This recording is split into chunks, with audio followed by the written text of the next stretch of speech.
Buenas tardes, hablemos de tecnología. A nuestras manos llega este amplificador Capton modelo FPD 15000.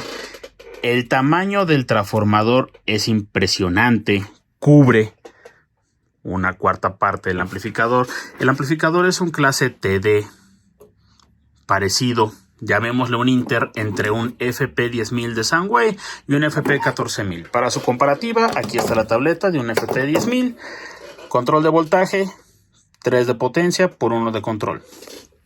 Control de voltaje, 4 de salida por 1 de control.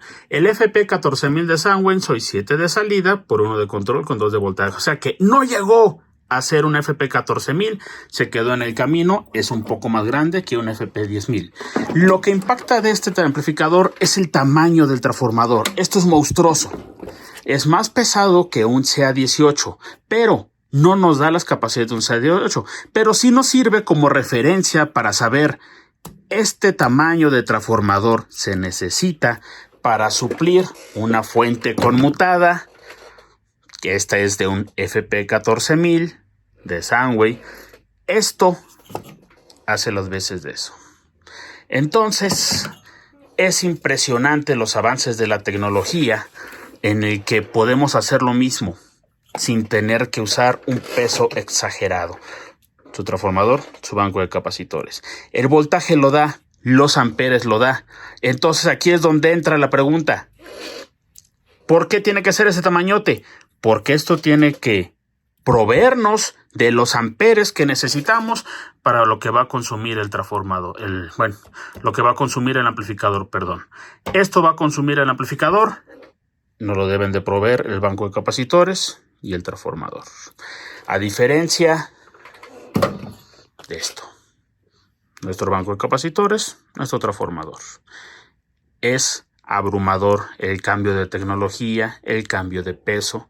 Entonces sí amerita pensar en nuevas tecnologías, basándonos en que esto es cobre, es costo cobre, contra lo que cuesta una fuente de alimentación es mucho más barata. Por eso los amplificadores de fuente conmutada, también hay unos que son más baratos. Va siendo más barato, ocupan menos cobre. En su construcción sí pueden tener más componentes. Muchos más. Claro, tenemos hasta una tabletita de control, tenemos MOSFETs, tenemos drivers, listo. Pero hay un cambio en tecnología, cambio en peso, más ligeras, más eficientes. Entonces, esto equivale a eso. Ambos trabajan sin ningún problema, pero la tecnología va avanzando. Aquí está la muestra, un TD con transformador. Entonces, sí fue cambiando. Lo quisieron hacer así. Adelante. Funcionan bien. Pero aquí es donde entra el detalle. Sí, transformador nos puede dar un voltaje de trabajo más bajo. Nuestra fuente conmutada nos da un voltaje de trabajo de 100, prácticamente 95, 100 volts hasta 130. Esa es nuestra ventana de trabajo, 95, 100. Pero abajo de 100 ya se apagó la mezcladora. ¿Para qué queremos un poder que siga prendido abajo de 100? Aquí está la respuesta. ¿Eso va a seguir prendido? Sí, va a empezar a bajar el voltaje en el secundario. En los de transformador, si yo bajo el voltaje en el primario, me baja el voltaje en el secundario. Tienen una ventana de trabajo más grande, o sea, sí nos da más. Pero abajo de 100 volts, pues realmente ya se apagó la mezcladora. No sé para qué queremos prendido el amplificador, ya no tiene caso. Esa es la diferencia. Sí, hay amplificadores que su ventana de trabajo es más cerrada. Tienen que ser muy exactos. Abajo de 105 ya protestan. ¿Por qué? Porque están protegidos. Las fuentes se forzan más a voltajes bajos. Entonces, mientras el voltaje sea más alto, trabajan más despacio, más ligerito, más descansado. Si el voltaje es más bajo, aquí tiene su tableta de control, todo eso se puede ajustar. Si el voltaje es más bajo, claro que se forzan más y es donde protesta. Entonces, estas sí son frágiles a esos jalones de voltaje. Un jalonzote, ¡pum!, truena.